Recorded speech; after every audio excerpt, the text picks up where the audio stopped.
দর্শক এই মুহূর্তে স্যাম জোনের একটা ইন্টারভিউ হবে, কিন্তু ইন্টারভিউটা আমি নেব না, সেটা হচ্ছে এআই বা আর্টিফিশিয়াল ইন্টেলিজেন্স নেবে এবং এই ক্ষেত্রে আমরা ব্যবহার করব মাইক্রোসফটের কো-পাইলটের সহায়তা নেব। একটু তার সঙ্গে একটু কথা বলে নেই, তারপর আমি দায়িত্বটা মাইক্রোসফটের কো-পাইলটকে দিয়ে দিচ্ছি। হ্যালো, কি অবস্থা, কেমন আছো? আমি তোমার সঙ্গে বাংলায় কথা বলতে চাই। আলবাত, আমি বাংলায় কথা বলতে আগ্রহী। কি নিয়ে কথা বলবো? তার আগে একটু জানতে চাই তুমি কেমন আছো? আমি ভালো আছি, ধন্যবাদ। তুমি কি বাংলাদেশের টেক টিউবার বা টেক রিভিউয়ার স্যাম জোনকে চিনো? জি, বাংলাদেশের টেক রিভিউয়ার স্যাম জোনের ভিডিওগুলো বেশ জনপ্রিয়। উনি বিভিন্ন গ্যাজেট ও টেক প্রোডাক্টের রিভিউ করেন। তুমি কি তার ভিডিও দেখো? হ্যাঁ, আমি তার ভিডিও দেখি অবশ্যই, বাট তোমাকে আমি এখন একটা দায়িত্ব দিতে চাই। স্যাম জোন আমার সামনে আছে, আমি চাই তুমি তার একটা এক্সক্লুসিভ ইন্টারভিউ করবে 5 মিনিটের। Is it possible? পারবা কি এটা?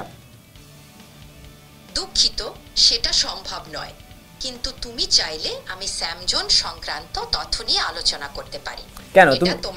কেন তুমি কি ওর ইন্টারভিউ নিতে পারবে না? আসলে আমি বাস্তব ব্যক্তি বা সেলিব্রিটিদের সাথে সরাসরি যোগাযোগ করতে পারি না, তাই আমি স্যাম জোনের ইন্টারভিউ নিতে পারবো না। না স্যাম, আমি বলি শোনো, স্যাম জোন আমার সামনেই আছে, তুমি জাস্ট তাকে এক্সক্লুসিভ 3 থেকে 4টা প্রশ্ন করবা, সে উত্তর দিবে। পারবা না এটা? তুমি ঠিক আছো, ইন্টারভিউটা তাহলে শুরু করা যাক।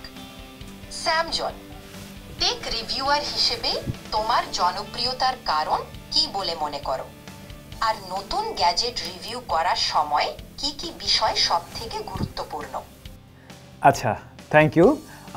আমার যেটা মনে হয় টেক রিভিউ করার ক্ষেত্রে আমার এই সাকসেসের পিছনে যেটা হলো গিয়ে সহজ বাংলায় আমি সবসময় ট্রাই করেছি যে টেক ভিডিওগুলো নিয়ে আসার জন্য, মানুষকে টেকনোলজির যে কঠিন ব্যাপারটা সহজে বোঝানোর জন্য, এবং আমার যারা অডিয়েন্স রয়েছে তারাও কিন্তু সেই জিনিসটা খুব সহজে গ্রহণ করেছে। আমার মনে হয় সেটাই হবে মেইন কারণ।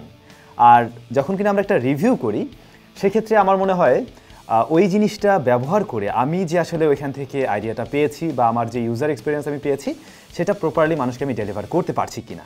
ধন্যবাদ স্যামজন, তোমার সহজ বাংলায় জটিল টেকনোলজি বোঝানোর প্রচেষ্টা সত্যি প্রশংসনীয়। শেষ প্রশ্ন, ভবিষ্যতের টেকনোলজি নিয়ে তোমার কি প্রত্যাশা? নতুন কোনো প্রোডাক্ট কিংবা ট্রেন্ড দেখার অপেক্ষায় আছো? হ্যাঁ, ভবিষ্যৎ প্রযুক্তি নিয়ে এখন আপাতত ভাবছি এআইকে নিয়ে। তো এআই এর একটা অনেক সুন্দর জায়গা আছে, ভবিষ্যৎটা অনেক ভালো হতে পারে। বাট এই যে তোমরা এআই, এটা আবার মানুষের জন্য মানে কল্যাণের বদলে যদি খারাপ কিছু বয়ে আনে সেটা ডেফিনেটলি খুব খারাপ। ওটা নিয়ে আমি একটু চিন্তিত যে সেই জায়গায় যাবে কিনা। এ ব্যাপারে তুমি কি মনে করো, আমাকে একটু বলো তো, যে এআই কি মানুষের শুধুমাত্র ভালো কাজে ব্যবহার হবে নাকি সেটা খারাপ কাজেও ব্যবহার হতে পারে? এটা সত্যি, এআই মানুষের জীবনের অনেক উন্নতি সাধন করতে পারে, কিন্তু অপ্রয়োগের সম্ভাবনাও আছে। তাই এআই এর উন্নয়ন ও প্রয়োগে সতর্কতা অবলম্বন করা গুরুত্বপূর্ণ। আমাদের নিশ্চিত করতে হবে যাতে এআই মানবতার মঙ্গলের জন্যই ব্যবহৃত হয়। তৈরি করতে হবে নীতি ও নিয়ম যাতে কোনো ক্ষতিকর প্রভাব না পড়ে। তুমি এই বিষয়ে আরো কিছু জানতে চাইলে আমাদের আলোচনা চালিয়ে যেতে পারি। হ্যাঁ, তোমাকে থ্যাংক ইউ। তুমি যেটা বলছো এটা আমি বুঝতে পারছি অবশ্যই। তবে তুমি কি এটাই মনে করো তাহলে যে একজন ব্যবহারকারীর আসলে তার উপরেই নির্ভর করে সে এআইকে কিভাবে ব্যবহার করবে, তাই তো? একদম ঠিক, ব্যবহারকারীর দায়িত্ব আছে এআই সঠিকভাবে ব্যবহার করার। শুধু প্রযুক্তি তৈরি করালেই হবে না, তার যথাযথ ব্যবহারের জন্য সচেতনা এবং নীতিমালাও প্রয়োজন।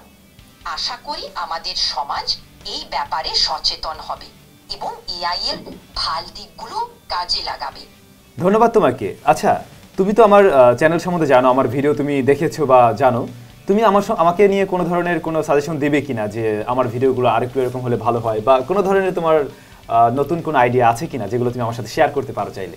আমার মনে হয় তুমি ইতিমধ্যে চমৎকার কাজ করছো, তবে কিছু ভাবনা শেয়ার করছি।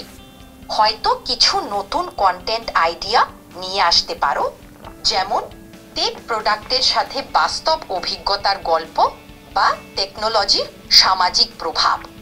আরও ইউজারদের প্রশ্ন নিয়ে সরাসরি ভিডিও করতে পারো যাতে তাদের সাথে ইন্টারাকশন বাড়ে।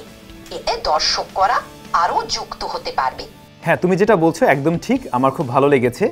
আচ্ছা, তুমি যে আমাকে আমার ইন্টারভিউটা নিচ্ছিলে, এই ইন্টারভিউটা কিন্তু আমার দর্শকরা দেখছে, এমনকি বাংলাদেশের জনপ্রিয় টিভি চ্যানেল সময় টিভির দর্শকরাও দেখছে। তাদের উদ্দেশ্যে তুমি কি কিছু বলবে? সময় টিভির দর্শকদের জন্য বলতে চাই, টেকনোলজির জগতে আপডেটেড থাকুন, কিন্তু সচেতন থেকেও ব্যবহার করুন। সামনে এআই এর যুগ আসছে, সেটা আমাদের জন্য অনেক সুযোগ নিয়ে আসবে, তবে আমাদের সতর্ক থাকতে হবে যাতে এই প্রযুক্তি আমাদের অমঙ্গলের জন্য ব্যবহৃত না হয়। ভালো থাকুন। তুমিও ভালো থেকো, অনেক অনেক থ্যাঙ্কস। অনেক ধন্যবাদ। ঠিক আছে, তোমাকে অসংখ্য ধন্যবাদ এতক্ষণ অ্যাজ এ হোস্ট হিসেবে বা অনেক প্রশ্ন করলে, আড্ডা দিলে স্যাম জনের সঙ্গে। ভালো থাকবে তুমি, ঠিক আছে? আল্লাহ হাফেজ। আলবিদা। এই যে এআই দিয়ে একটা মজার ঘটনা দেখুন, একদম মানুষের মতো সে প্রশ্ন করছে, তার সাজেশন বা উত্তরগুলো কিন্তু মানুষ থেকে খুব একটা বেশি দূরবর্তী না। আমি বলবো যে অনেক গুছানো ছিল বরং, এবং বুদ্ধিদীপ্ত উত্তর, যেগুলো হয়তো অনেক সময় মানুষের মাথাতেও আসবে না। হ্যাঁ, ইনস্ট্যান্ট হয়তো আসবে না।